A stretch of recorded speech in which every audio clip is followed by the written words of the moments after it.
കർണാടകയിലെ ചിക്കമംഗളൂരുവിൽ വിനോദസഞ്ചാരത്തിനിടെ ദുരൂഹ സാഹചര്യത്തിൽ മരിച്ച ശ്രീനന്ദയുടെ പോസ്റ്റ്മോർട്ടം റിപ്പോർട്ട് പുറത്ത്. മരണകാരണം തലയിലെ ഗുരുതര പരിക്കെന്ന് പോസ്റ്റ്മോർട്ടം റിപ്പോർട്ടിൽ. ശ്രീനന്ദയുടെ മൃതദേഹവുമായി ആംബുലൻസ് ജന്മനാടായ പാലക്കാടേക്ക് പുറപ്പെട്ടു. വിവരങ്ങളുമായി വിനയാണ് ചേരുന്നത്.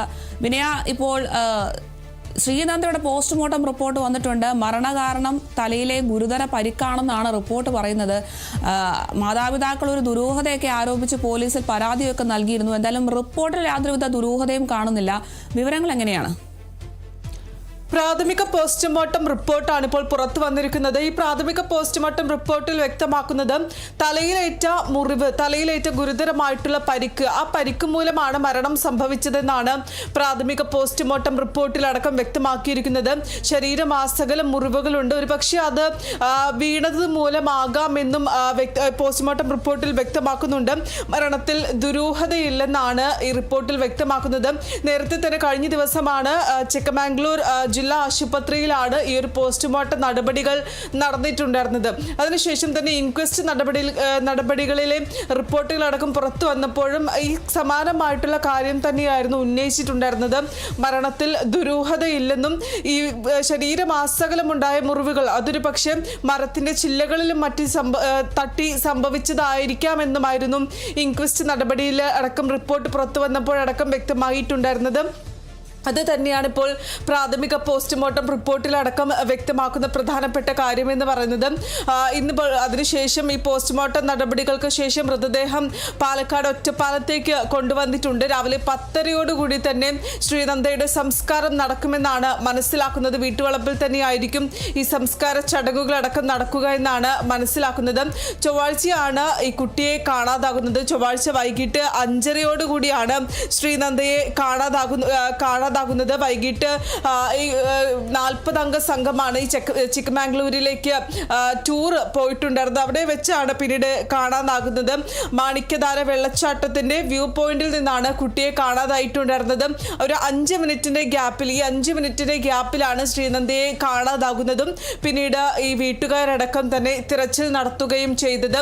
പക്ഷെ ആ സമയത്തൊന്നും തന്നെ ശ്രീനന്ദയെ കാണാൻ സാധിച്ചിട്ടുണ്ടായിരുന്നില്ല. അതിനുശേഷം പിന്നീട് പോലീസ് സ്റ്റേഷനിൽ വിവരം അറിയിക്കുകയായിരുന്നു. പോലീസിന്റെ നേതൃത്വത്തിലടക്കം തന്നെ അന്വേഷണം ആരംഭിച്ചെങ്കിലും ശ്രീനന്ദയെ കാണാൻ സാധിച്ചിട്ടുണ്ടായിരുന്നില്ല. ചൊവ്വാഴ്ച ഏകദേശം രാത്രി 1 മണിവരെ ഈ അന്വേഷണം പുരോഗമിക്കുന്നു. അതിനുശേഷം ബുധനാഴ്ചയും വ്യാഴാഴ്ചയും പരിശോധന നടത്തുന്നു. ഡ്രോണുകളടക്കം തന്നെ ഉപയോഗിച്ചുള്ള പരിശോധനയായിരുന്നു നടന്നിട്ടുണ്ടായിരുന്നത്. പിന്നീട് ഈ ഡോഗ് സ്ക്വാഡ് അടക്കം തന്നെ പരിശോധനയിൽ പങ്കെടുക്കുന്നു. അതിലൊരു ഡോഗ് സ്ക്വാഡിലെ ഒരു ഡോഗ് പിന്നീട് ഒരു കടയിലേക്ക് പോയതും പിന്നീട് അതെല്ലാം തന്നെ വീട്ടുകാർ ഒരു സംശയമായി ഉന്നയിക്കുന്ന സാഹചര്യം ഉണ്ടാകുന്നു. ഈ ഒരു കടയിലേക്ക് ഈ ഒരു നായ പോയപ്പോൾ ആ കടക്കാരനെ ഒന്നും തന്നെ ചോദ്യം ചെയ്യാൻ അന്വേഷണ സംഘം തയ്യാറായില്ല എന്നുള്ള ഗുരുതരമായിട്ടുള്ള ആരോപണം കുടുംബം ഉന്നയിക്കുന്ന ഒരു സാഹചര്യം അടക്കമുണ്ടായിരുന്നു. ഇത്തരത്തിൽ പിന്നീട് ഇന്നലെയാണ് വ്യാപകമായിട്ടുള്ള തിരച്ചിൽ 100 അംഗ സംഘത്തിന്റെ നേതൃത്വത്തിൽ വ്യാപകമായിട്ടുള്ള ഒരു തിരച്ചിൽ നടത്തുന്നതും ശ്രീനന്ദയുടെ മൃതദേഹം കണ്ടെത്തുകയും ചെയ്തിട്ടുണ്ടായിരുന്നത്. ഏകദേശം 1500 അടി താഴ്ചയിൽ നിന്നാണ് ശ്രീനന്ദയുടെ മൃതദേഹം കണ്ടെത്തിയിട്ടുണ്ടായിരുന്നത്. ആ സമയത്ത് തന്നെ കുടുംബം പിന്നീട് ദുരൂഹത ആരോപിക്കുന്ന സാഹചര്യമായിരുന്നു ഉണ്ടായത്. അതായത് വ്യൂ പോയിന്റിൽ പോയ ശ്രീനന്ദ എങ്ങനെയാണ് ഈ ഒരു താഴ്ചയിലേക്ക് എത്തിയിരിക്കുന്നത്, ഇതിൽ മരണത്തിൽ ദുരൂഹതയുണ്ടെന്നായിരുന്നു കുടുംബം ഉന്നയിച്ചിട്ടുണ്ടായിരുന്നത്. ആ സമയത്താണ് അന്വേഷണ സംഘത്തിന് നേരെ അടക്കം തന്നെ ഗുരുതരമായിട്ടുള്ള ആരോപണം ഉന്നയിക്കുന്നത്. തങ്ങൾ ആ സമയത്ത് തന്നെ ശ്രീനന്ദയെ കാണാനില്ല എന്ന് പറഞ്ഞ സമയത്ത് തന്നെ വ്യാപകമായിട്ടുള്ള ഒരു പരിശോധന നടത്തിയിരുന്നെങ്കിൽ തങ്ങളുടെ മകളെ ജീവനോടെ കണ്ടെത്താമായിരുന്നു. ഈ തന്റെ മകളെ അപായപ്പെടുത്തിയതാണെന്നാണ് പിന്നീട് ഈ കുടുംബം ആരോപിച്ചിട്ടുണ്ടായിരുന്നത്. അതിൽ ശക്തമായിട്ടുള്ള അന്വേഷണം വേണമെന്നൊരു ആവശ്യവും കുടുംബം മുന്നോട്ട് വെക്കുന്ന സാഹചര്യം അടക്കമുണ്ടായിരുന്നു. അതിനുശേഷമാണ് പിന്നീട് ഈ ഒരു വ്യാപകമായിട്ടുള്ള അന്വേഷണം നടത്തുന്നതും. അതുവരെ മലയുടെ മുകളിൽ നിന്നും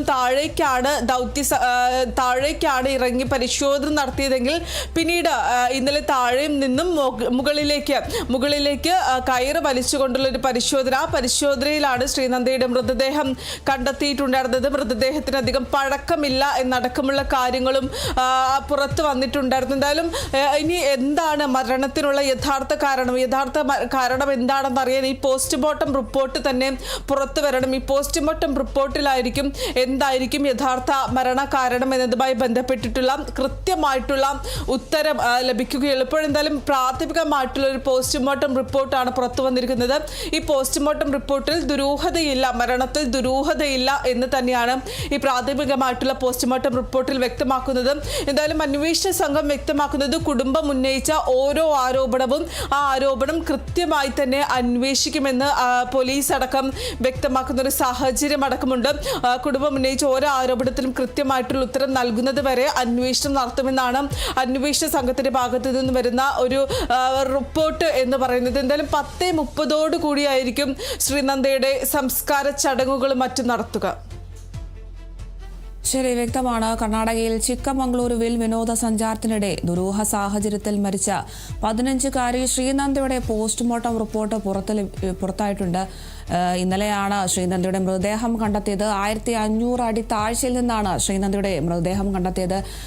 ഈ ഒരു മരണത്തിൽ ദുരൂഹതയൊക്കെ ആരോപിച്ച് മാതാപിതാക്കൾ രംഗത്തെത്തിയിരുന്നു. എന്തായാലും കാരണം തലയിലെ ഗുരുതര പരിക്കാണെന്നാണ് പോസ്റ്റ്മോർട്ടം റിപ്പോർട്ടിൽ പറയുന്നത്. പ്രാഥമിക പോസ്റ്റ്മോർട്ടം റിപ്പോർട്ടാണ് ഇപ്പോൾ പുറത്തു വന്നിരിക്കുന്നത്. ശ്രീനന്ദയുടെ മൃതദേഹവുമായി ആംബുലൻസ് ജന്മനാടായ പാലക്കാടേക്കൊക്കെ പുറപ്പെട്ടിട്ടുണ്ട്. കൂടുതൽ വിവരങ്ങൾ നൽകിയത് വിനയാണ്.